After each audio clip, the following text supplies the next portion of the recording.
안녕하세요. 보건 프로그램 개발 및 평가 11주차 사전학습 영상 시작하도록 하겠습니다. 우리가 이번 주에는요, 보건교육 방법과 매체에 대한 부분을 원래는 살펴보려고 했었는데요.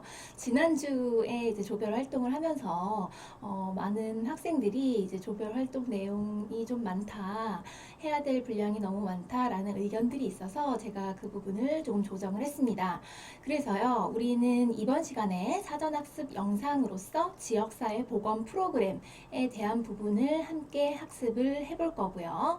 그 보건교육 방법과 매체에 대한 부분은 제가 학습 자료를 구글 클래스룸에 올려두었습니다. 그래서 그 학습 자료를 직접 여러분들이 학습하시기를 바라겠습니다. 그래서 그 부분은요, 이제 선택사항으로 이제 추가적으로 학습을 원하는 학생에 대해서만 보건교육 방법과 매체에 대한 부분은 공부를 하시면 되겠고요. 저하고는 보건 프로그램, 지역사회 보건 프로그램에 대해서 함께 알아보도록 하겠습니다. 네, 지역사회 보건 프로그램이라는 것을 사실 우리가 지금 이번 학기 내내 지금 진행을 하고 있는 건데요. 이런 지역사회 기반의 보건 프로그램이 중요해진 그 배경과 그 개념을 좀 살펴보면요. 우선 질병 예방을 통한 이제 건강 증진이 이제 많이 중요해졌다라는 것들을 알 수가 있습니다. 질병 양상이 뭐 코비드 19과 같은 신종 감염병도 있지만 만성 질환으로 인한 그 질병 부담이 커지게 됐고, 그에 따라서 이제 건강 증진을 통한 질병에 대한 예방, 그리고 건강 증진을 통한 삶의 질 향상이 중요해지고 있다라고 볼 수 있겠습니다. 그리고 워낙 이제 의료비라든가 질병 치료에 소요되는 비용이 과다하다 보니까 어떻게 하면 이제 효과적으로 보건 의료를 할 수 있을까라는 이제 고민 속에서 질병 예방과 건강 증진을 중요시하는 것이 필요하겠다라는 인식들이 커졌다라고 볼 수가 있고요. 지역사회 주민들도 이제 스스로 건강을 관리하도록 하는 것들이 이제 많이 그 의식들이 성장했다라고 볼 수가 있겠습니다.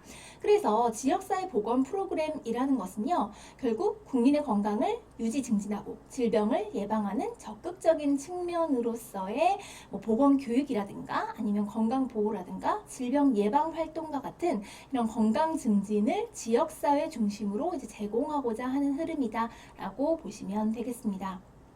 그래서 이런 이제 맥락에서 우리나라에서 실시하고 있는 사업이요, 지역사회 통합 건강 증진 사업이라는 것입니다. 이 지역사회 통합 건강 증진 사업은요, 지역 단위로 운영이 되는 이제 건강 증진 사업을 의미를 하는데요. 우선 이제 사업 주체는 지자체가 중심이 돼서 사업을 실행을 하게 됩니다.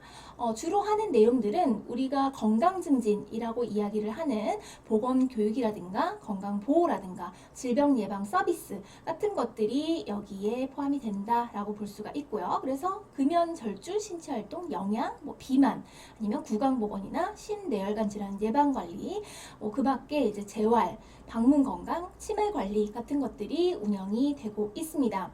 그래서 이런 지역사회 통합 건강 증진 사업의 주요한 특징이라고 한다면요, 위로부터의 그 이제 사업 이렇게 위에서 아래로 지시를 하는 형태가 아니라 지역사회 차원에서 각자의 그 지역사회가 가지고 있는 보건 문제를 이제 파악을 하고 그에 따라서 해결 방안을 프로그램화 해서 그 사업을 통해서 건강 문제 해결을 하고자 하는 아래로부터의 이제 접근이다라는 부분이고요.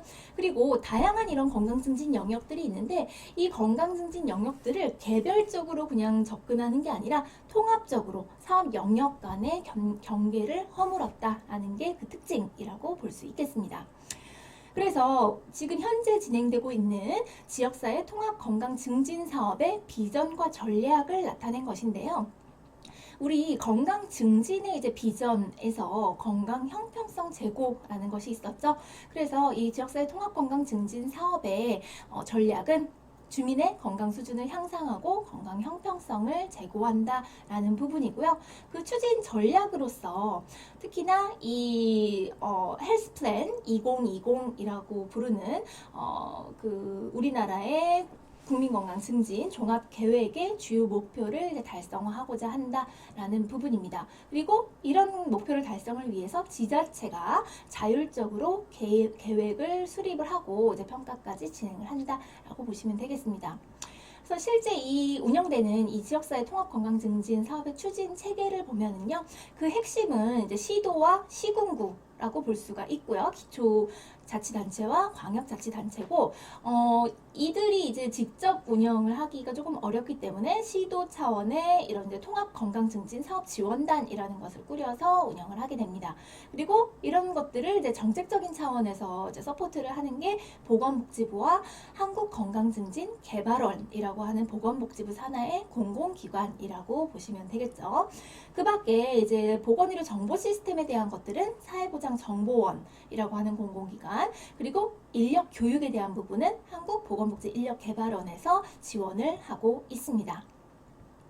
그래서 통합건강증진사업의 모형은요, 이렇게 생겼습니다.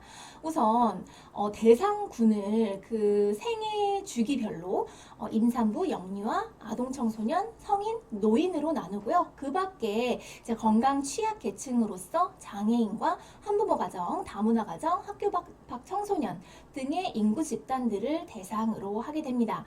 그래서 주로 이제 서비스를 제공하는 장소는요, 보건소라든가 아니면 생활터 라고 볼 수 있는 뭐 어린이집이나 유치원, 학교, 직장, 그리고 주민센터, 마을 등이 되는 거고요. 아니면 직접 대상자 가정을 이제 대상으로 해서 가정 방문이라든가 이런 것들이 이루어지기도 합니다. 서비스 접근 전략은 우리가 계속해서 학습해 왔던 그 이콜로지컬 퍼스펙티브에 의해서 개인 수준의 전략인지 개인 간 수준인지 아니면 이제 조직과 지역사회 수준인지에 따라서 그 서비스 접근 전략이 나뉘게 되고요. 실제로 진행하는 활동들은 뭐 절주, 영양, 신체활동, 비만, 뭐 금연, 치매, 뭐 아토피, 천식 재활 이런 부분들이 운영이 된다라고 여러분들이 기억을 하시면 되겠습니다. 그래서 이 통합건강증진 사업의 구성 요소는요, 이런 이제 인구 집단별로 이제 건강 문제 해결을 위해서 다양한 이런 그 전략들을 활용을 해서 통합건강증진 사업이 운영이 되고 있다라고 보시면 되겠습니다. 여러분들 지금 각 조에서 진행하고 있는 그 보건 프로그램 기획안에 대해서 여러분들이 이 통합건강증진 사업의 내용들을 좀 살펴보시면 도움이 될 것 같아서 제가 이번 주에 이런 내용들을 좀 준비를 한 것이고요. 통합건강증진 사업의 이제 방법을 보면은 이제 생활터에 따라서 이제 그 사업을 진행을 하고요. 그리고 지역사회의 이제 건강 문제라든가 요구도 이런 현황 분석을 통해서 우선순위가 높은 건강 문제를 이제 해결하기 위해서 사업을 운영한다라는 부분입니다. 그래서 보건소는 이때 이런 통합 건강 증진 사업에 있어서 그 총괄 조정의 그 역할을 수행한다라는 것이고요. 이런 이제 대상자 건강에 영향을 미치는 다양한 요인들을 이 생태학적인 레벨에 따라서 그런 것들을 고려해서 포괄적인 전략을 수립하고 있다라고 보시면 되겠습니다.